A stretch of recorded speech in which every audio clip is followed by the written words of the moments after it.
Okay, anybody else have a coffee meditation they'd like to do?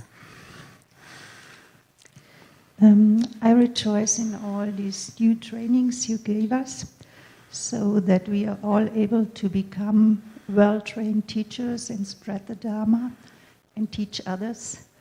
And I rejoice that you gave us the fire puja in English, so that we plant the seed for the future to do that also.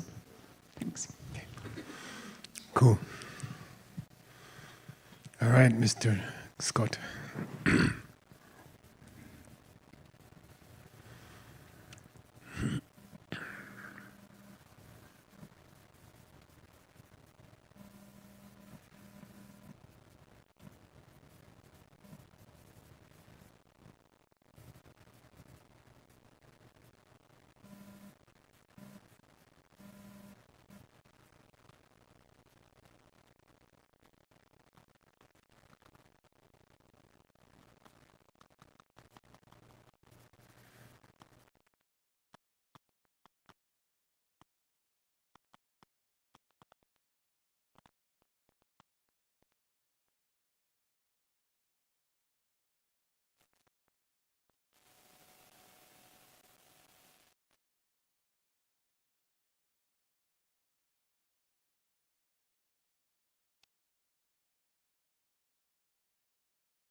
Nice.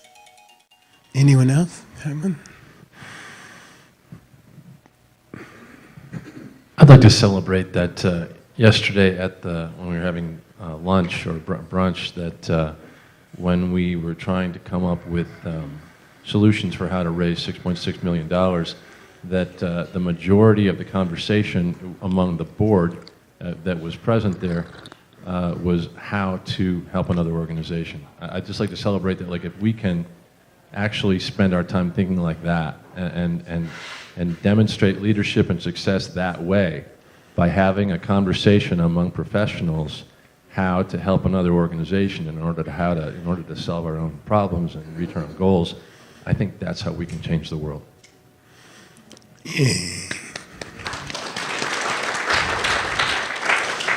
Yeah, so at the board meeting we were trying to talk about how to raise money for the endowment, storage facility endowment for the college. And after that for Diamond Mountain, its own storage facility endowment. And some strange person, it was probably Sarahnya, she used to do that in the board meetings, said, why don't we choose another organization to help? And we're all like, duh. So Scott wants to celebrate this karmic intelligence.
Okay. Anybody else? Because I never get to speak.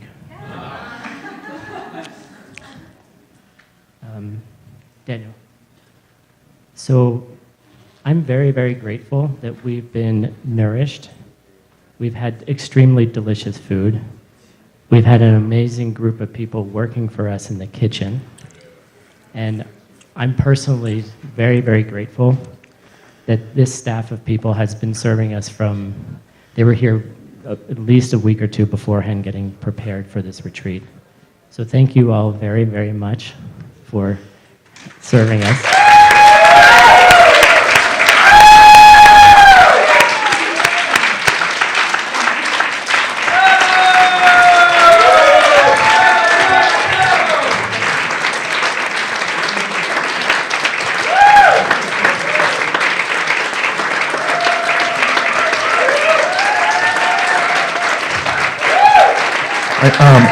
I think there were a few more people who wanted to make an offering and didn't get to make an offering, so if you guys wanted to still, you can hand it to me at some point and I'll give it to them later.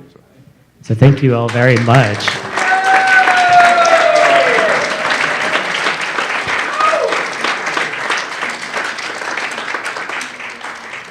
And so let's coffee meditate on that. Thank you.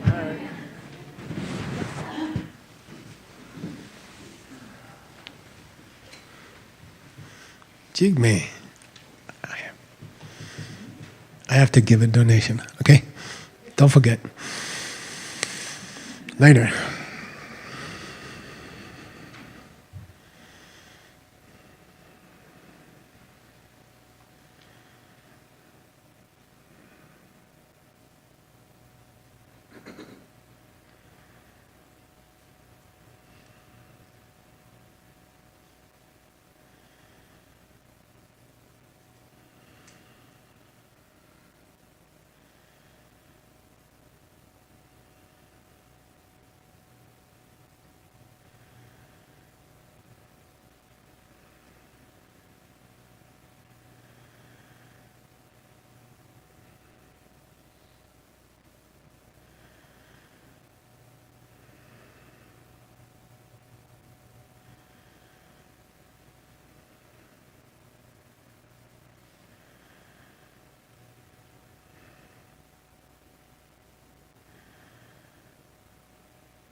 Okay.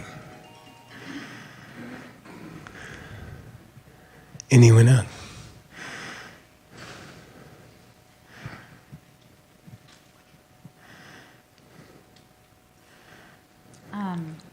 For me, at this retreat, I have been, well, the words from the Lama Chupa come to mind. You do whatever it takes to tame each one of us. And this is the highest form of skillful means. And I just am rejoicing for a feeling, I guess, in my own self that's manifesting in me, seeing so much harmony and beauty in our group and so much love. And so I think of Geshe Michael, and he doesn't like whip us to tame us. He shows us the pen over and over. So we're not like these whipped horses, but it's just in that letting go, there's this freedom in the taming. And I just am feeling that space opening up in my heart, and I'm really grateful. Okay.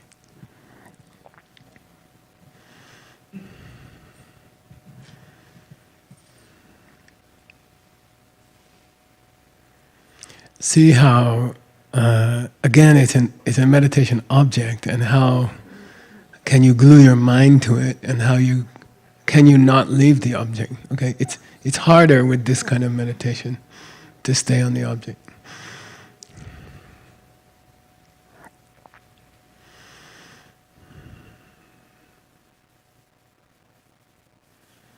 Harmony in the group.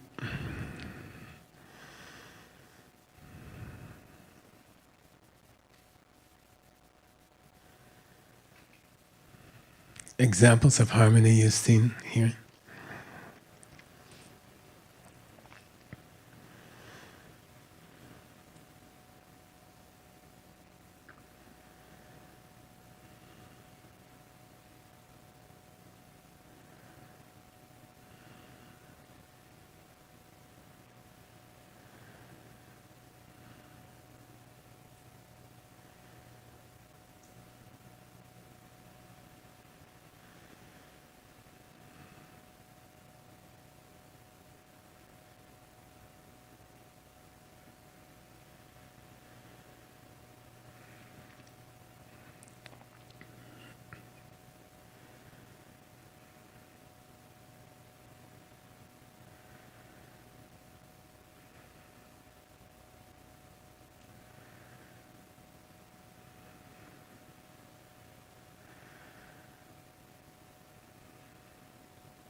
Tim.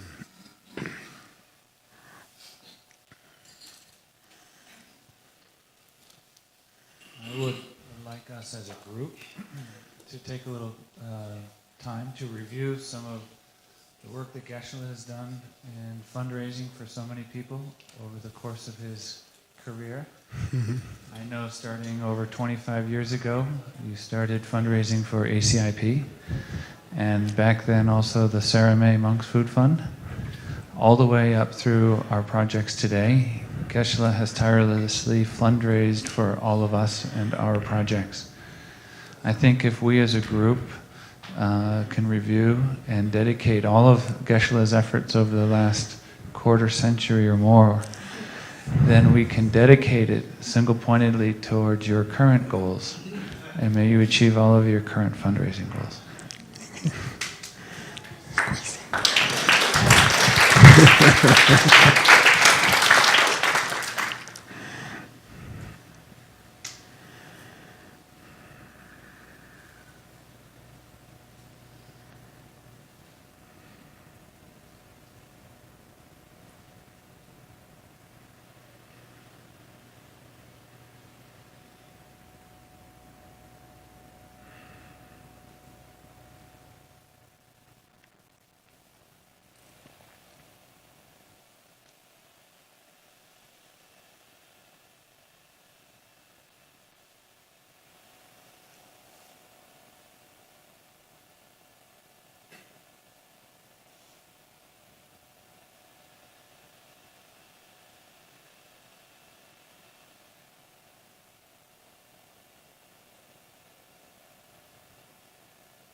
What time is this class in?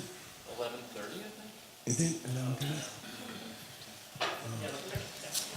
Yeah? 11:30? What time does yoga end? 1:45. Oh, I miscalculated. Okay. All right. Maybe one more.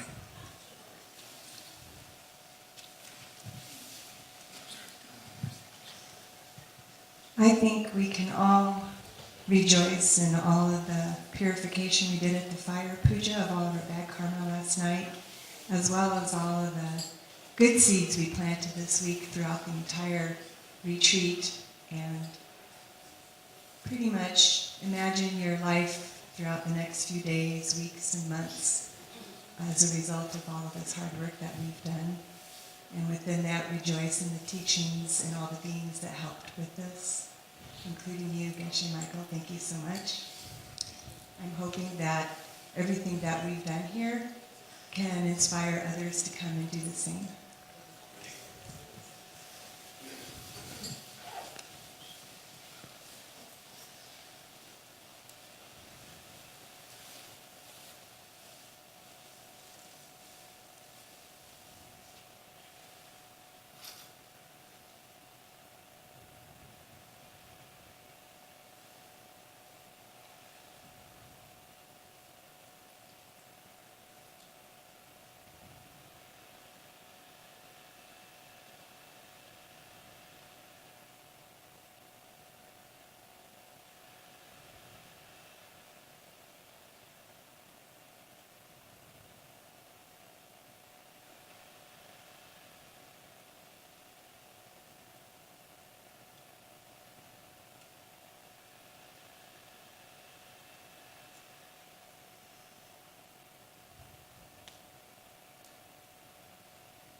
All right. Thank you. Katie, we're going to finish the idioms just so we don't not finish the idioms. For the Lam Rim, okay?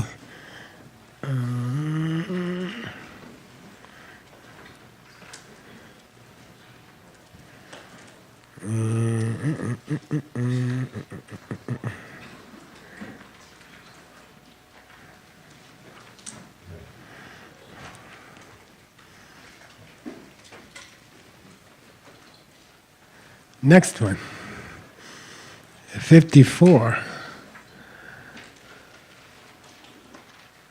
So, it's very popular in Buddhism to talk about illusion. I know when I was a hippie, which I'm not sure I ever stopped being a hippie, but when I was a younger hippie, we liked to talk about mystical things and strange things, and we were very attracted to Maya, right? Illusion. And we thought, oh, that's very cool. And some of my friends would say everything's illusion. Like, Geshe, you're not drinking a cappuccino, it's just an illusion. And then as I learned more, as I meditated more, and as I studied more, then I understood the main meaning of illusion in Buddhism. Buddha's mother was called Maya also, right? So now you have to tell me. I think I picked a pretty good picture. It took a long time. Everything takes a long time. So this is the next thing that we covered in the first retreat of the 29.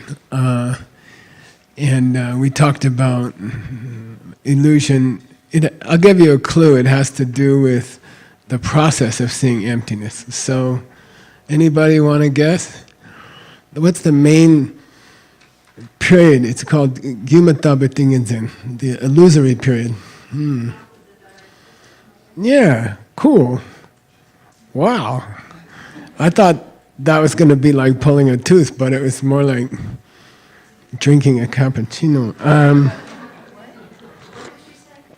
So, after you see emptiness directly, while you're in the direct perception of, just before you see emptiness directly, you might be making a cup of tea for your teacher, and you might be standing at the stove, and then for the first time ever, you see a seed open in your mind. Like we've been practicing it during the lion stance, but we never ever see it because it's too fast. It's 65 per second.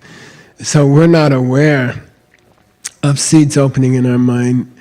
We can come to the teaching. Geshe can say it over and over and over. You can do it again and again and again in the lion stance, which is why we're doing it again and again and again. Watching the silver seed open, watching the picture come out. But just like in an hour or two before you see emptiness directly, you reach the end of the second path of preparation, and you reach the fourth part of the path of preparation, which is called something like ultimate thing in the world, meaning before you see emptiness. And then you actually see a seed opening in your mind, and you see the image coming out, and you realize the pot on the stove is just silver color and black color and straight lines and curved lines, right? Which is all your eye can see, actually. It's all the eyeball can see. And then you realize that your mind is putting an interpretation on those pieces.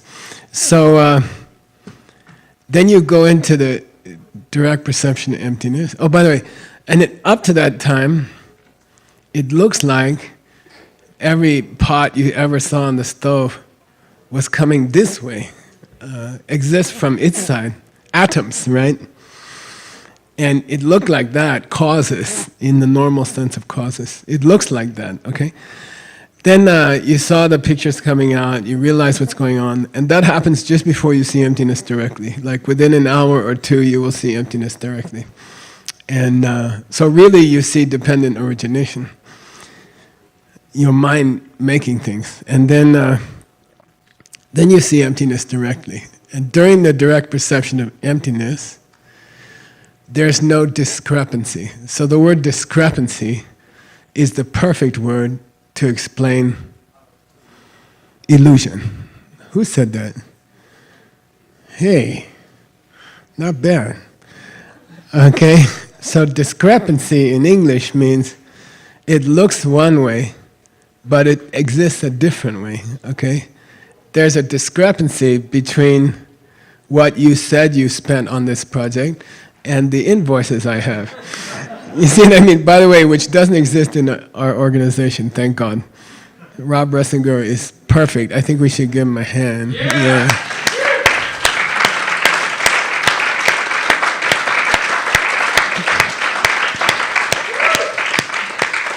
He also guided Diamond Mountain for many years, and through our hardest times, he guided us fearlessly and solid as a rock. Thank you for that. Yeah, so discrepancy means, what I heard from this person and what I heard from this person don't match. You see what I mean? And in the sense of illusion, what it means is, it looks like it's coming this way, but actually I understand it's coming from me, okay? So after you see emptiness directly, you enter path of habituation, fourth path, within the hour, right? And then during that's really the last path. Somebody tell me why. Yeah, the fifth path is already Buddhahood or Nirvana, okay? So really there's only four paths, okay, that you have to walk down. So during the fourth path, which takes typically 7 lifetimes, unless you're practicing Tantra, which you started last night, but don't tell anybody.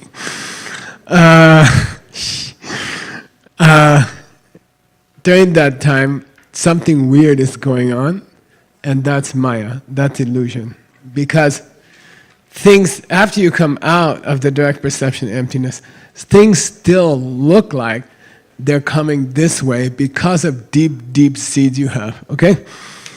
For that habit of thinking that things come this way, or thinking that you met your teacher because they drove in a car, or they moved to Arizona, or they were born, they lived in a house 2 miles away or something. You see what I mean? All of those old ideas about causes and where things are coming from. The difference is, now you know you're crazy. Okay? So it's an anchor in your life. Do things come from their own side? No. How do you know? I saw it. First I saw it on the pot, and then I saw emptiness directly. Well, why can't you stop seeing that? I want to, but I can't. It still looks like that. Do you believe it? No. I understand it's not that way, but it still looks like that, okay? When you stop the seeds for it to look like that, you're arhat, okay? If you have bodhicitta at the time, then you're a Buddha, okay? Got it?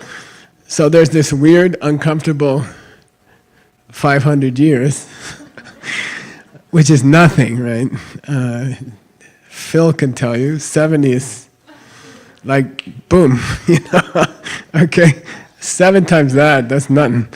Okay, so there's a discrepancy about the way things look and the way things really are, okay?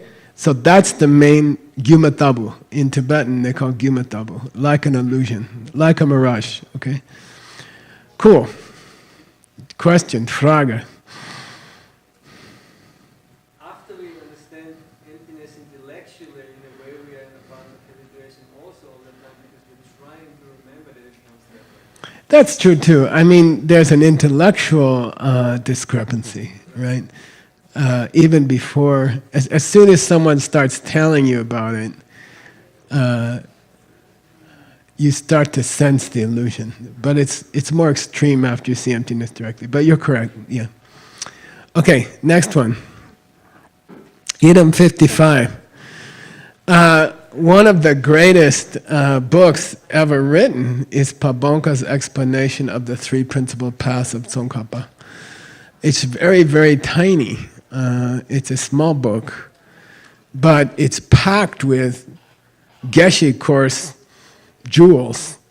Every page has extremely valuable Geshe course insights in it. It's almost like the whole Geshe course in a 40-page book, So one of the most beautiful teachings there is about the meaning of dependent origination.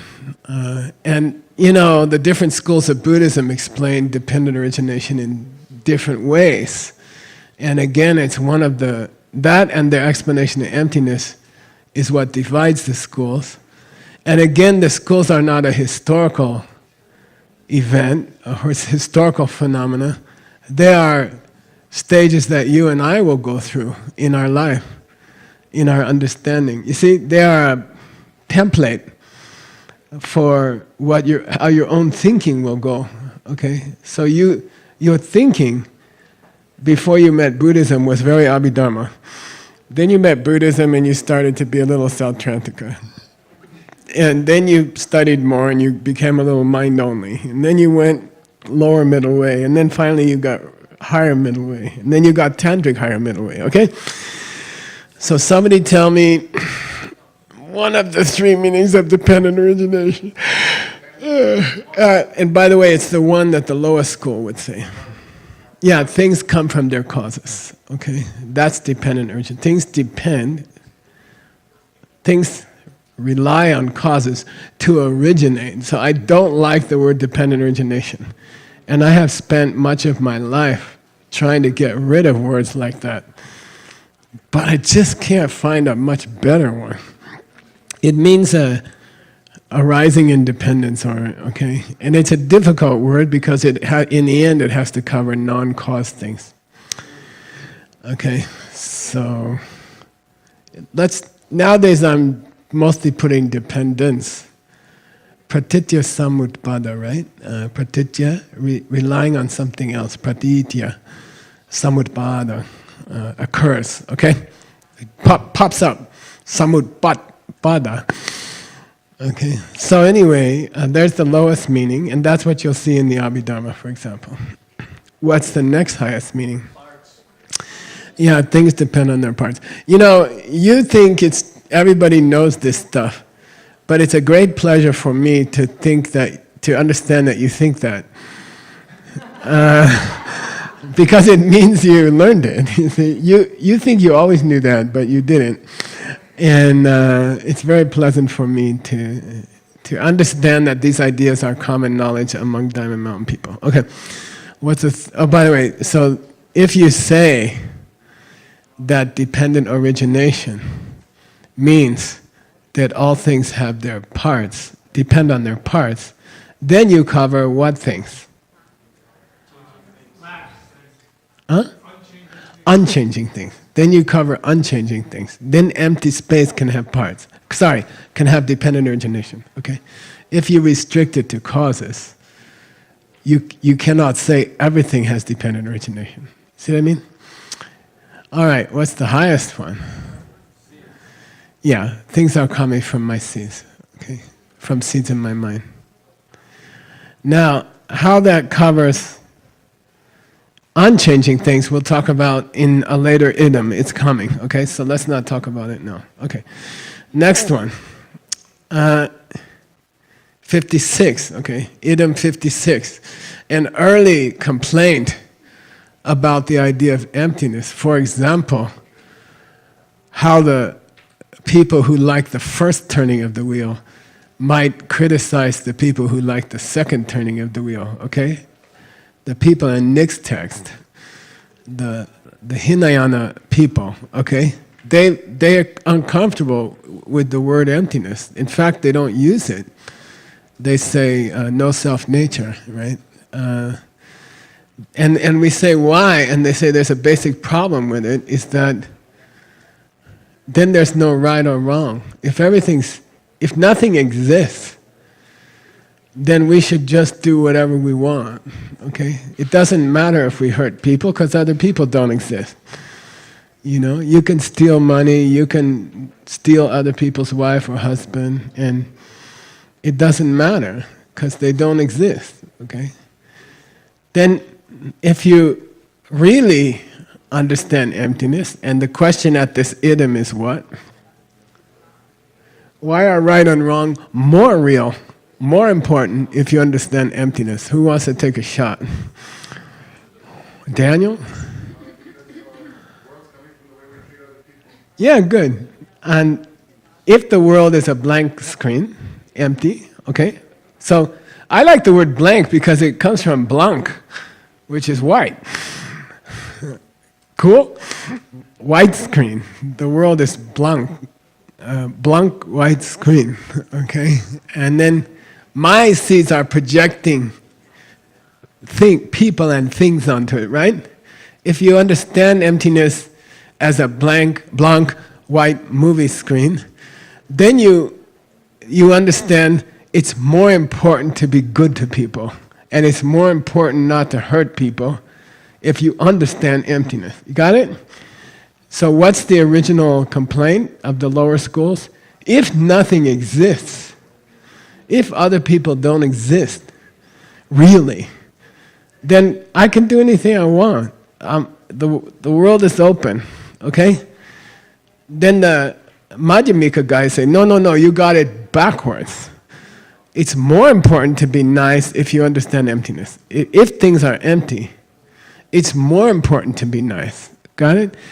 Because that's this blank screen that you project your world on, and if you want a nice world, you gotta be nice to other people, okay? Got it? How does that, okay, you wanna go deeper? Jasmine, where's Jasmine? I got a new idea. Let's ask people the interconnection between idioms.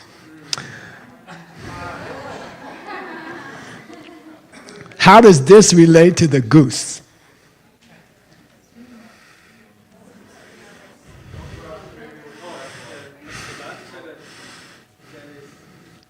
You're right, Daniel, but let the Austrian do it.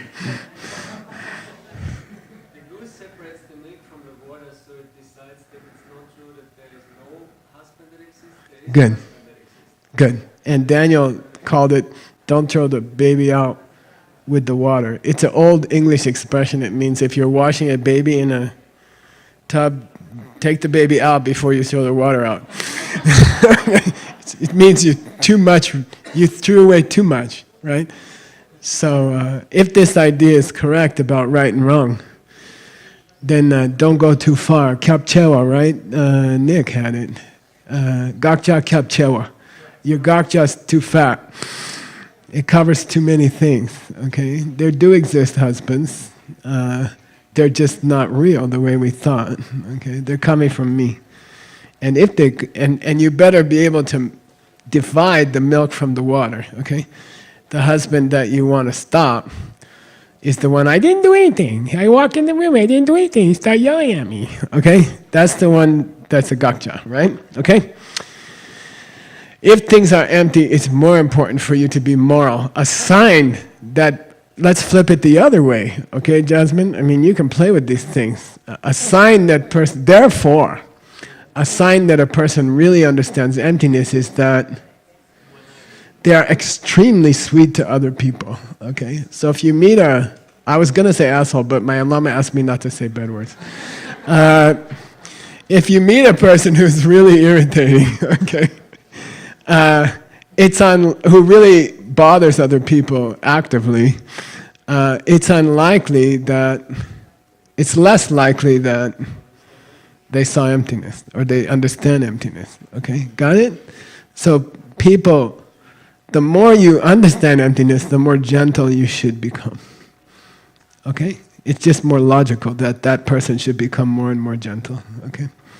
And avoid doing negative things. Does a person become perfect the day they see emptiness directly? No, you got billions of years of bad habits. I'm sorry, it's not going to happen, okay? You start working on them effectively, okay? You have more ammunition, but you're not a perfect person, okay? Don't think that, okay? Somebody told me if a person can't fly, they didn't see emptiness. And I'm like, a high lama told me this. Okay, all right, item 57.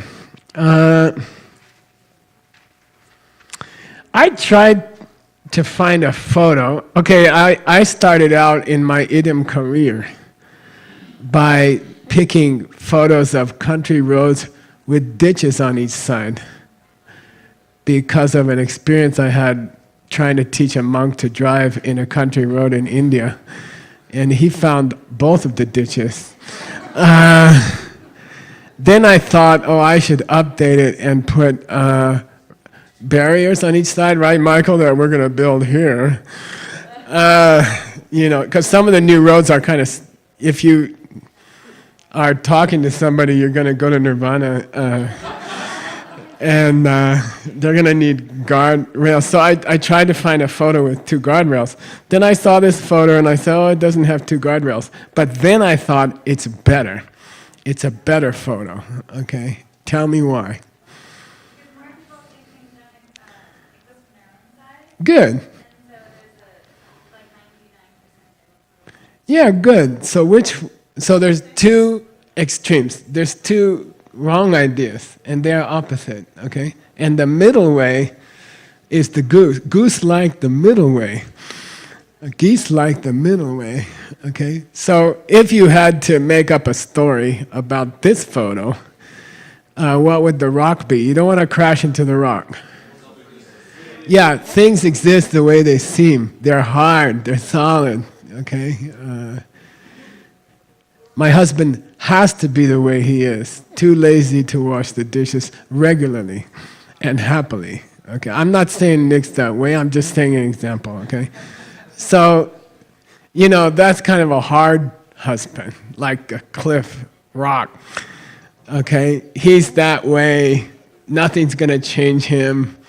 You know, I'll just have an unhappy marriage, okay? Or less happy than if I could change him, okay? So that's called the yupeta. What's that? Yeah, the extreme that things exist, meaning the idea that things exist the way they look. So that's the rock, okay? What's on the other side? Thin air, okay? You're gonna drop to the beach or something, okay? Just empty air. What extreme is that? Mepeta, which means if things don't exist the way they look, they don't exist at all, okay? And therefore I can do whatever I want because I'm a great tantrika and I understand emptiness. I can do any kind of mischief I want, okay? All right? 2 extremes. Got it? I love this picture now. Okay. If you sincerely try to teach other people for a long time, what happens with pictures? They come to you. Like you're looking for a different picture and you see this picture and you're like, and you think you're smart, but you're not. It's just seeds opening. Okay? That's happening with the ACIP stuff. We keep getting awesome books. Oh, Nick's like discovered this book by Kedub J. Oh, Geshe, there's a book missing in the database. I said, yeah, there is. Oh, it happens to be the greatest one. Oh, duh. Okay. Now we get more difficult. Paboko Rinpoche, in his presentation on emptiness, okay, he doesn't do the easy stuff. He goes to the hard stuff. And that's a sign that you are a follower of Tsongkhapa, okay? That was his life story. Forget the easy stuff. Let's go for the hard stuff, okay? His commentaries are frustrating because he's like, I don't care about the easy stuff. You guys go read some other book. I'm just doing the hard stuff. Words text is called Difficult Ideas of the Mind-Only School. I thought, oh, that's a sweet, you know, let's do that one.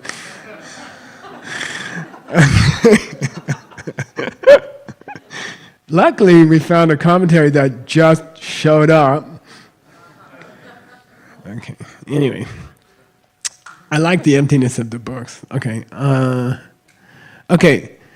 Anybody want to explain to me why thoughts are empty, but in the context of, I got another one here. Okay, see, Jasmine, my suggestion is we mix them up. Like, if the person looks like they're doing well on the examination, we say, oh, today we're mixing them, and we mess them up. Wait, I got it. Somebody give it to me. It's a condition, meditation condition. Number 4. 14. Item 14. Somebody tell me how item 14, and there's another one I don't remember, connects to item 50, what are we on?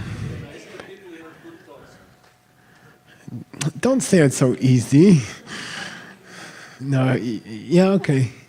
That's fine. That's the emptiness of your mind, by the way. So item 14 is a demonstration of the emptiness of your mind. It doesn't mean you can't remember the answer. That's a different emptiness of your mind. Okay. This one is, okay, item 14, and there's another one after that, I don't remember. I'll give you a clue. No, I won't give you a clue. Tell me another item, okay, Jasmine? You can have a lot of fun. What is it? What is it? What are you proposing? What's the thing? I don't remember. What's the picture? Huh? There's 3 items that have to do with this subject. One is... What's 47? Yeah, nice. Very good.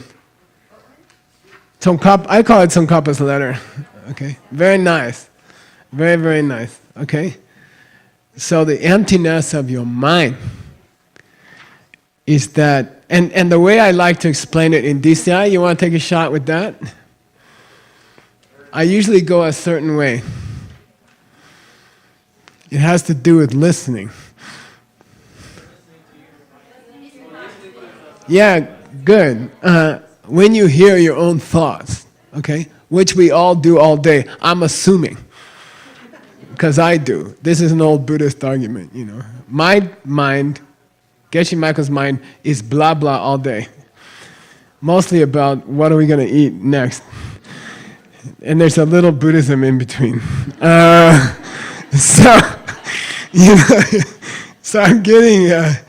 and it irritates me because I can't stop it. I say, shut up, and he says, but what are we having for lunch?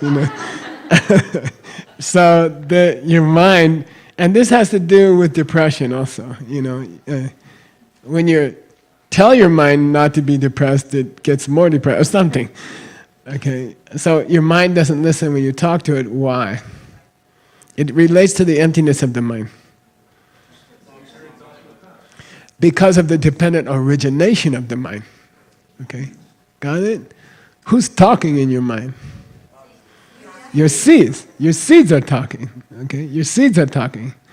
So don't get frustrated, When you're meditating and your mind wants to talk about, what am I having for lunch, Andriana? Or your mind wants to talk about people you don't like, or something like that. Okay, then you should think about the emptiness of your mind. What's the emptiness of your mind mean? You are not thinking your thoughts. You are a witness. You are watching seeds open, okay? And you don't have a choice. Those seeds were planted last week.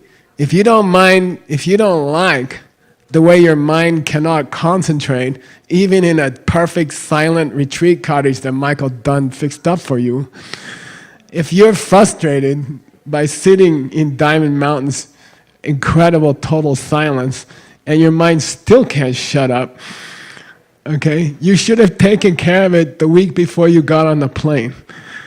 Got it? That's the emptiness of your mind. Is it? Geshe. Nice. What's going on with your mind? I don't know. Okay. I like it because he's been around so long and something's sinking into this. I won't say. Yeah, exactly. Okay.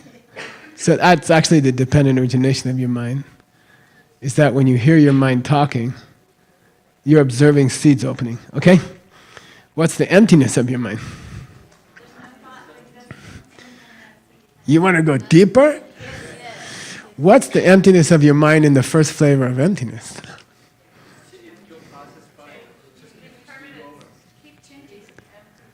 Tak Chik Rawan Chen. Oh, sorry, second. I guess second. I guess it's the second. Huh? What's the second flavor of emptiness? Yeah, you don't have control. Okay? If Geshe says, how'd your retreat go? You can say, it was terrible, but it's not my fault. It's the emptiness of my mind, Geshe. It's just related to the dependent origination of my mind, Geshe. You know, I don't have control over my mind. You taught that just before we went into retreat. Okay? All right, got it? They're all tied together. If you do a really good exam with idioms, jazz, the Kadampas called it tumbleweed. There's a special tree here. It grows like this. Everything's connected to everything. Okay. All right. So that's the emptiness of your thoughts. We can go a little deeper in idiom 59 to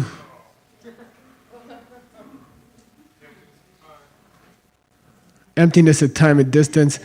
I could have put the other photo, but I was shy. Who's going to tell me? What's the other photo? Making out at the drive-in movie, which is the story of me and Veronica, who will be here today. We were making out in this drive-in movie. You drive your car there to watch the movie. Nobody watches the movie. And the guard came and told us to leave. And we're like, why? He says, everyone else left like 3 hours ago. I have to close the gate. So sometimes time goes faster, right, than it's supposed to. That's a sign of the emptiness of time. And sometimes it goes slower at the dentist, and you come out of Dr. Bacon's office to see Scott, and you say, let's go to lunch. And Scott says, we don't go to lunch at 9 o'clock. And you say, no, it's noon. And he says, no. And you say, no, I've been in there for 3 hours. He said, you've been in there for 15 minutes. Okay? Now, if you're really smart, you'll be able to tell me how this time and distance thing relates to the aftermath period of the direct perception of emptiness. Yeah, that's how you can see countless worlds in 10 minutes, 20 minutes, okay? Because of the emptiness of time and the emptiness of space. Space contracts. Einstein was right, he just didn't know why. Okay? It's not gravity, it's not mass that is bending time. It's karma, okay? All right, item 60. Now, item 60 is a response to a classical question in Buddhism. Who wants to take a shot?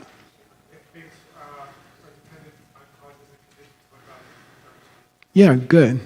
If dependent origination means things come from their causes, or even more deeply, if coming from seeds is the ultimate meaning of dependent origination, then things that don't come from causes, how can they have emptiness? What's the answer? And the DCI people know, because I took a picture from Rome. Wow, I'm gonna no, he's there. Yeah, a fountain. Okay, explain please. Triveni fountain in.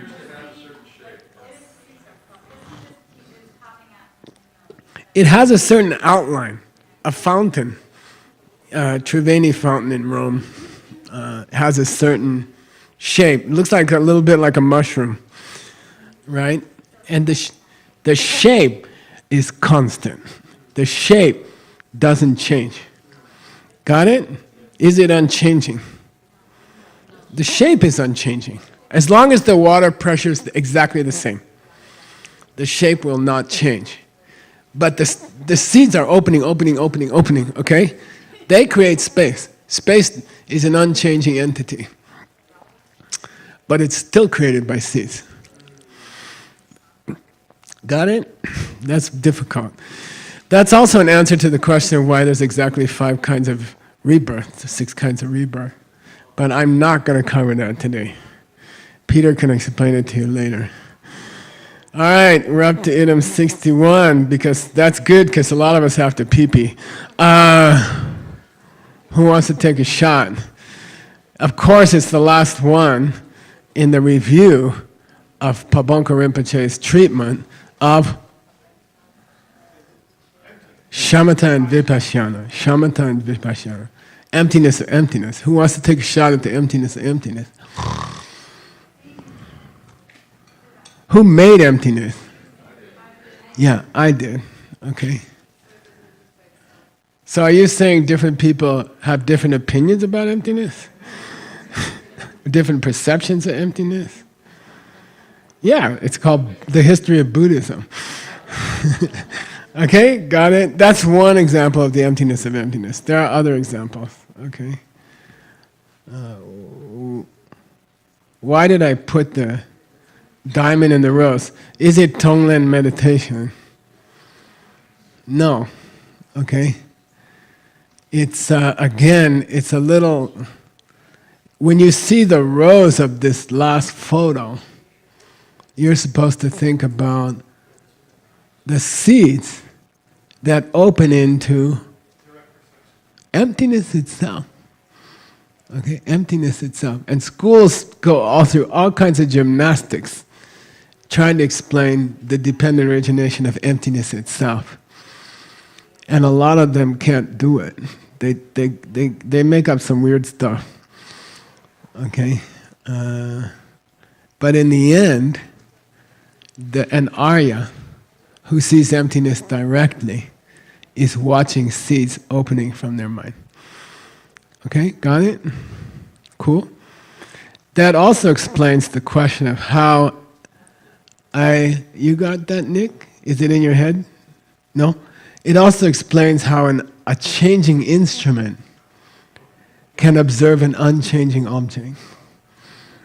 Okay, which is a more difficult point. So these are all tied up with the emptiness of emptiness. Okay, it's enough to say when Jasmine examines you, you can say, Geshe said it would be okay if I just said fountain.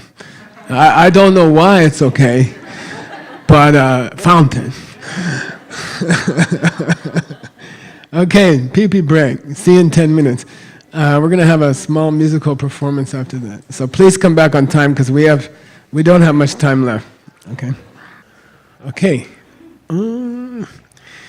Yenlak nam rere depa na ang dungyal hak po rere yo. When you're inside your mom's womb, and the limbs start growing, the arms and legs, then each time there's more growth, it's too fast and it hurts. Okay, it hurts a lot. Okay. Ame tungwa samo tungwa dang gulkil chepa nyalwa so tse chusen du tsepa dang lungki kerawa dang ri chemba nimba taba dungyanyong. Ama means ama. Okay, when your mom drinks something hot, like hot tea, it feels like you are being boiled in a pot of water. The temperature of the tea coming down your mother's esophagus is sensed by the child, and the child is super sensitive. Gulkyo chepa, if the mother just moves a little bit, it feels as though they are being blown away on a windstorm, the child. Okay. Nyalwa Sokit say, and when the mother shifts in her sleep and puts pressure on the baby, Richemben Numba, it feels like someone is crushing the child under a mountain. Okay. Dedaki Kapkyang Loktinle, a different epistle of who's that Ashwagosha? Shintu Mise Chinga Mitsang Cherwe Gark Rapti Toba Munak Tipor Dupayi Nyal Ne Nyawataba Nandu De Shune Lu Yong Kum La Dunya Chambo not good soul. Shindu mise tunga mitsan cherwe God. You are packed into a tiny space with an incredible amount of stinky other stuff. Raptu topa munot tipperdugi. It's very dark in there and it feels too tight, too narrow. It's claustrophobic.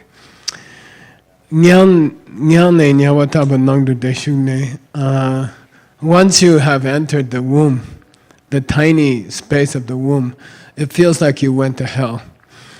The body is all crunched up, you don't have room to move, and it's extremely painful to sit in the darkness there. Okay.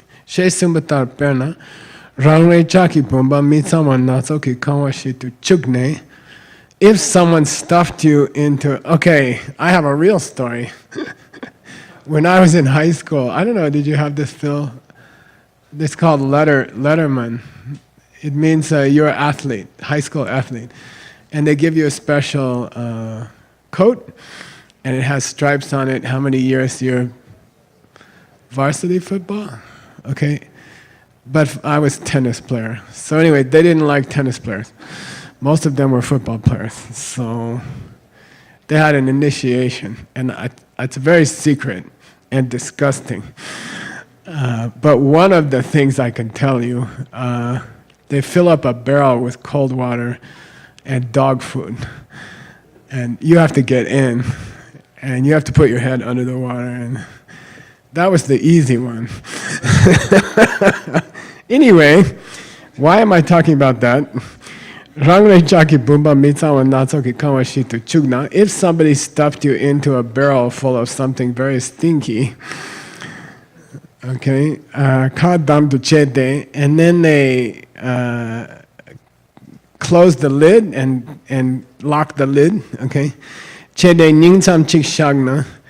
If you had to stay in there for 24 hours, it would be totally impossible. You would go crazy. But staying there in the darkness inside your mother's womb, you have to stay in there with all that stinky stuff for 9 months. Dangochu means, traditionally in Tibetan medicine, it's 9 months and 10 days. Okay. Chui ring duga. Dene dushe nga sharte, ngel nandu kyukto in number chirtun de chungne ngel gone chirkewe kap kyang. Dene dushe nga sharte. Then you get 5 conceptions come in your mind. I didn't look them up. I have to check. Ngel nandu kyukto in number chirtun de chungne. You feel like you would do anything to get out of this disgusting place. Ngel gone chirkewe kap kyang. So, as soon as it's time and your mother's dilates, right? And you see some chance to get out. You're like, yay! Then what happens? Lob Tingle, same book. Dene rimki tilmar che sawa. Dene rimki til chir che sawai. Chirwatar che ne deta chin. Anyway. It feels like being crushed in a coffee grinder, okay? Like the pressure on your head and your body to come out of a space which is too small. It feels like someone's crushing you in a grinding machine, okay? So you thought it was going to be better, but to get out, you have to go through this crushing. Shepatar rangi lu jurmik. So the invention of wire was a big thing on this world. Metal wire. They used to make wire with a hammer and a piece of copper, and you would just hammer all day. Then somebody figured out how to draw wire. You take a piece of iron, you make it sharp on the edges, and then you pull metal through the hole. And that's how wire is made, okay? In case you didn't know. So it feels like you're in a wire-making machine, okay? Your body's being squished through a tiny hole, okay? Tangbatabu dungyadan sebekap palangwe papa marshu chepatabu. Then tsepa is the ancient word that we should put in the book, in our dictionary. Tsepa means to come out of the womb. Okay, so in Tibetan, in Buddhism, we don't call it birth. Birth is when you are conceived. Okay, when the semen meets the egg, this is birth. In Buddhism, Tsepa means 9 months later you come out to the outer world. Okay, but you were born 9 months before. Okay, in the vocabulary of Buddhism. As if you had taken a... So in Tibet, in other society, and in our society, the way you make leather is you peel the skin off of a cow, okay? But your body, as you come out, looks like a cow that had its leather peeled off, skin peeled off. You look like this piece of red meat, okay? Shu Chepa Tabu. Parents are always showing me their pictures of the birth of their kid, you know, and they say, "Oh, it's so beautiful," you know, and I'm like, you know. Anyway, my brother showed me the movie, and he thought it was so beautiful. Then jitsam jambe, then to shakyang. Then when you take the newborn baby, and it doesn't matter where you put them, tserdong to kyorba tabu. No matter how soft the cloth is, it still feels like they are being thrown down into a hole filled with cactus. Okay, you don't remember. You blocked it out.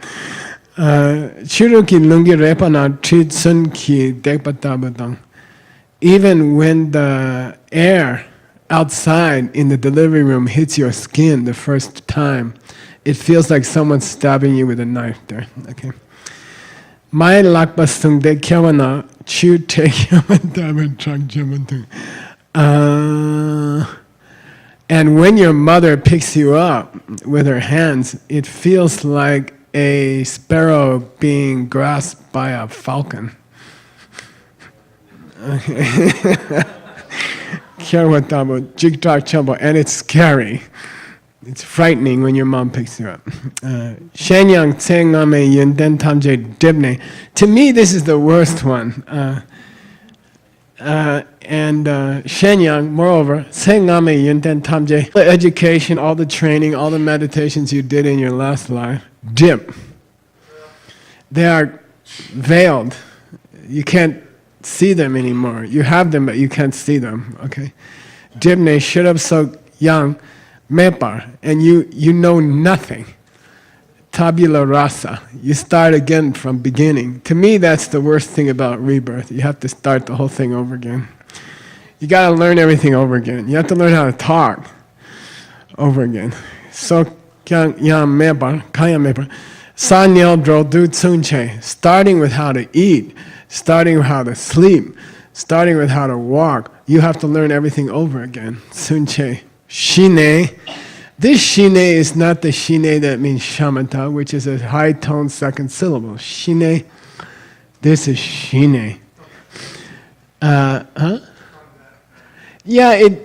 it's an idiom, and it means after the fact. Okay, so shine means you got to start all over again. Okay, shine. You know, you have to. What's the English word? If someone promises you a transfer into your bank account to finish your roads, okay?